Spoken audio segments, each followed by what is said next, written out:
Setiap beberapa tahun sekali, sepak bola Eropa selalu melahirkan winger-winger muda yang tiba-tiba jadi sorotan. Tapi kenyataannya tidak semua wonderkid benar-benar berkembang sesuai ekspektasi. Ada yang mentok karena cedera, ada yang kelas saing, ada juga yang gagal beradaptasi dengan tekanan klub besar. Makanya di video ini kita tidak akan membahas winger muda hanya karena hype. Kita akan bahas 3 winger yang secara realistis punya alasan kuat untuk patut dinanti di tahun 2026. Lantas siapa saja mereka? Tonton video ini sampai habis ya. Palla per il Dessa. Il Dessa. La piazza! Here's Cucurella, right across for Esteban! Kita mulai dari urutan ketiga dulu, yakni Lamine Yamal.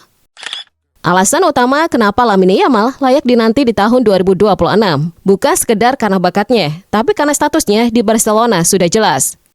Di usia yang sangat muda, Lamine bukan cuma pemain akademi yang naik, tapi sudah menjadi bagian dari rotasi utama tim. Ini penting karena banyak pemain muda gagal berkembang bukan karena kurang bakat, tapi karena kurang menit bermain konsisten. Barcelona saat ini berada di fase regenerasi. Mereka tidak punya kemewahan untuk terus membeli bintang mahal, sehingga pemain muda benar-benar dipakai, bukan sekedar pelapis. Dalam konteks ini, Lamine Yamal berada di lingkungan yang tepat. Secara posisi, Lamine juga diuntungkan. Ia bermain sebagai winger kanan kidal, tipe pemain yang sangat dibutuhkan dalam sepak bola modern. Di sistem Barcelona, peran ini krusial untuk membuka ruang, menarik bek lawan, dan menciptakan keunggulan jumlah pemain.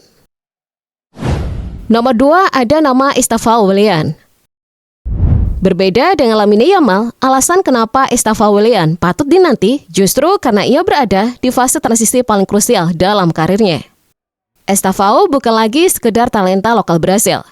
Ia adalah pemain yang akan atau sudah masuk ke ekosistem sepak bola Eropa. Dan fase adaptasi inilah yang menentukan segalanya. Banyak pemain Amerika Selatan gagal di Eropa bukan karena kurang skill, tapi karena kurang tempo, fisik, dan tuntutan taktik yang jauh lebih tinggi. Sebenarnya di tahun 2026, kita tidak harus berharap Estevao sudah jadi pemain kelas dunia. Yang realistis untuk dinilai adalah apakah ia mampu bertahan di level kompetisi Eropa. Jika jawabannya ya, maka itu sudah cukup untuk menyebutkan sebagai winger yang sukses menembus Eropa.